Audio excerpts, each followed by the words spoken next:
Hi, I'm Wayne Campbell. Excellent. Welcome to Wayne's World 2. Let me bring you up to speed. Come on. There's a lot to tell you, so let's take the scenic route.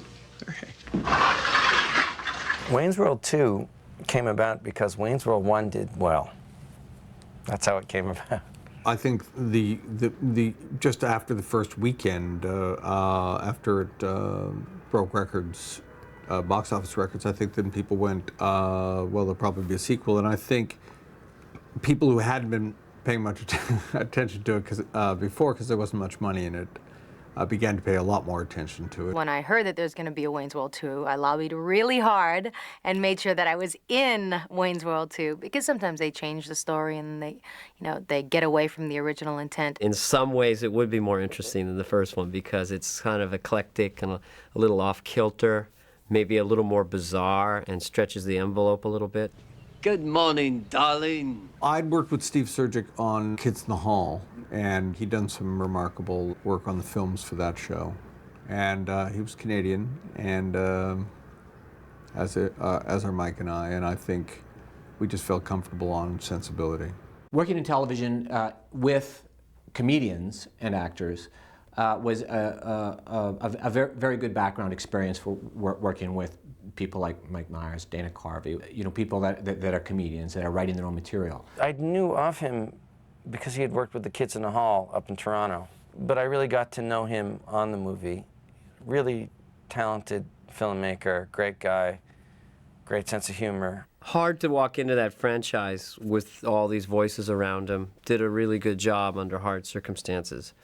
Because we'd all done the first one, and he's coming in as the outsider in the second one. It's actually very similar to working in series television in a way. You come in, you're the new guy, you respect the relationships that are existing, and they're generally, respect you in return, and they certainly did, and they were both very, all of them were very, the Turners, the Myers, the Carveys, the Michaels, they all brought me in and made me part of their dysfunctional family.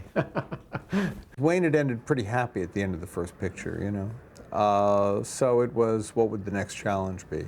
We're gonna put on a concert in Aurora. That's a great idea. Woodstock and the 60s have always been on my mind. I still think it's a ripoff that my teen rebellion years were in the late 70s and not the late 60s. You're serious about putting on a rock concert? Are you kidding? I'd give my right eye. For me personally, the Wayne Stock, Woodstock thing was kind of like an early sort of transition to Austin Powers with 60s stuff. To the Mirthmobile. The Mirthmobile! There had to be some progression out of the basement now that he had his own show. And everybody I knew growing up in Toronto who moved out of their parents' house ended up in this part of Toronto that was all factories. I used to laugh at everyone saying, oh yeah, my apartment used to be, they used to make chainmail.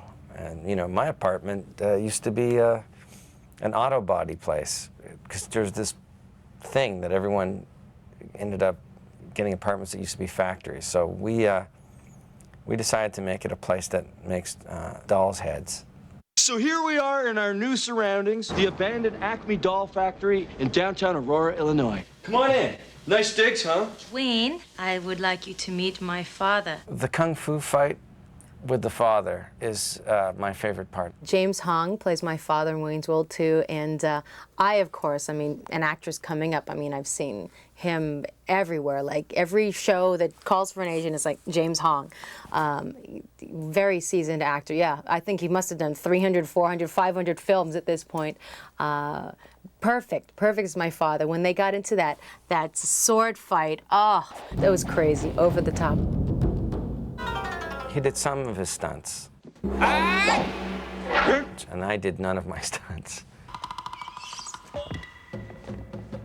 And I felt bad because I believe he's older than me. And he did a lot of, he did a couple of tumbles and stuff.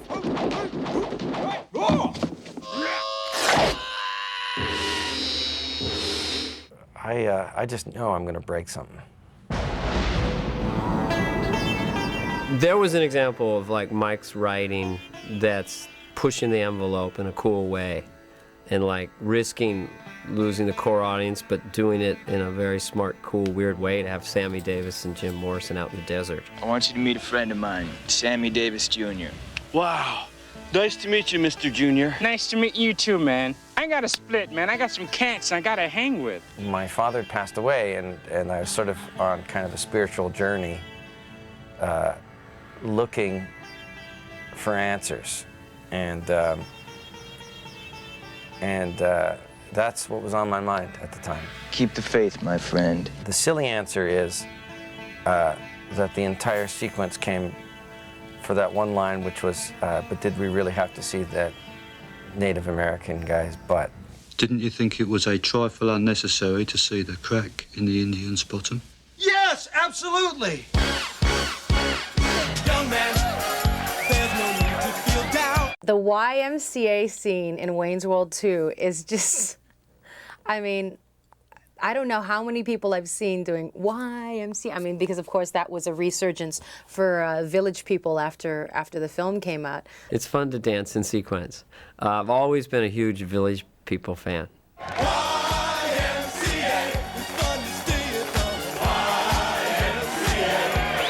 Christopher Walken is a charming bad guy, although in life he's a very charming good guy. That was a thrill, just to be in a scene with him talking at me.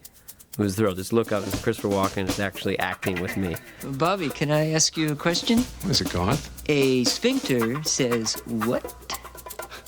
You want me to say what? Like, I don't get it. Is that it? Chris Walken is someone who I watched act from from a distance for years and years and years, and he has a certain mythological quality to him. So when they said that Chris Walken was, agreed to do that role, I started to get a little nervous about it. I mean, frankly, I was, when it came right down to it, we were on set on the first day and we were working, and I remember the scene, we were in the mixing studio and Mike was standing, and he threw his line out, and I wanted him to be a little bit closer, to get a little bit closer to him, but when I walked up to him and my teeth were chattering as I spoke to him. I mean, I was horrified of this. But he was the most gracious and the most insightful and open actor that I had worked with. Everybody has this whole image of Chris Walken as being really dark and spooky and creepy and everything, and I just think he's wacky. I just laughed all day long. He just has this funny way of putting things.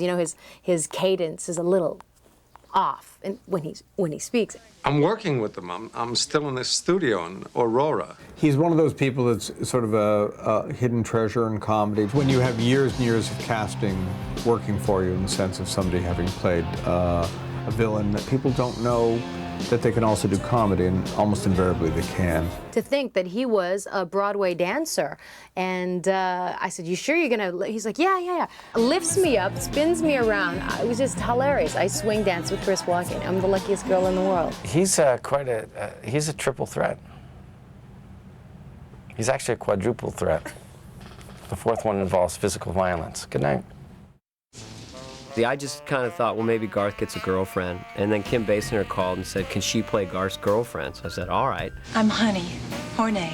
Nice to meet you, Miss Horny. That's Hornet.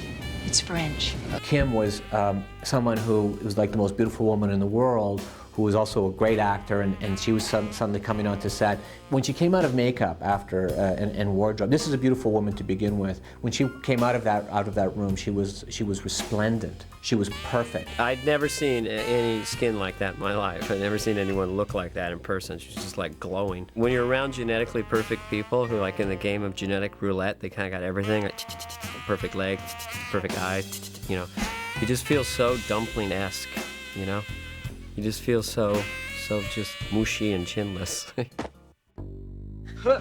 With the Kim Basinger scenes, I decided to just go right down the middle, vaudevillian, puns, basically. And I was shocked how well they played at the preview. Take me, Garth. Where?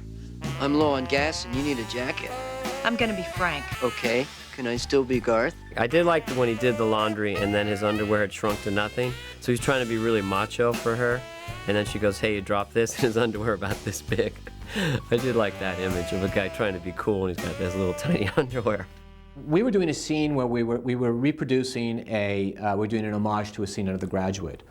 And we were in a doorway, and the guy comes in. The actor's supposed to come in and say something, and the gag was that then the director is supposed to say, "Oh, this guy can't act. We need a new actor." And he brings in a good actor, who is Charlton Heston, and he performs this, and then we move on with our sketch. Mike made me play the director. I took the bad actor out. I put Charlton Heston in, and then he performed the scene. Gordon Street. Oh yes, Gordon Street. I once knew a girl who lived on Gordon Street a long time ago. It was a bit of an intimidating experience for me. Charlton Heston is over 6'2", and he towered over me, and I had to push him in the scene. And it was the extent of my acting in that particular scenario, and it's the first and last time I will be involved in something like that.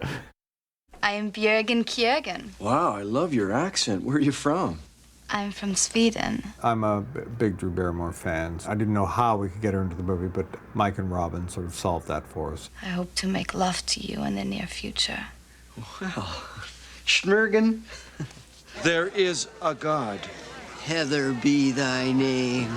I remember Heather Locklear in the scene where we were doing the concert scene, and she was standing there in this outfit, and and the place got really quiet, and I realized everyone was staring at Heather Locklear just standing there.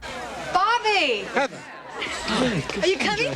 Oh, yeah, we can't. I think we wanted Aerosmith for the first movie, but I think they decided not to do it, and I think on the second one, I think they saw the first one and thought it'd be cool to do it. Even through my punk rock and my mod phase and my new wave phase and all that stuff, I still listen to Aerosmith and Led Zeppelin and all those bands, and they're sort of guilty private pleasures. That was the coolest thing about Wayne's World 2, getting to be like rub elbows with rock legends. I remember working with the band and shooting all night long with these guys. You know, they were very, very good to work with, and they were extremely disciplined in their work. Let's go! In the mosh pit of the concert, we had to have hundreds of stunt people because Mike was, flipping on top of them, and we needed, for insurance reasons and for security reasons, we didn't want Mike falling through. We wanted big, strong guys to be able to hold him up. So remember, we had hundreds of stunt people. It's like 1,000 fingers urging you to let go. I'm having fun.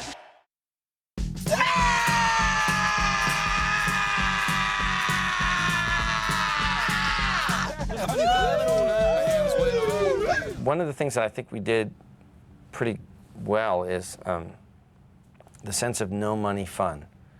And that's, we had a lot of that growing up because, there was just way less to do then. Yes, I'd like rulers, ox, and a Makita cup. Oh, well, let me try to recap the order. A crawler, 2 sugar pucks, a raspberry jelly donut, orange drink, and a box of 5 holes. Yeah. I feel very strongly that making people laugh is at least as important as making them cry through something. And I think that people really need to laugh, they enjoy laughing, and it's really a noble profession to make films that make people laugh. I promised myself I wouldn't cry. And party on! I'm not happy. Help, Wayne! Wayne!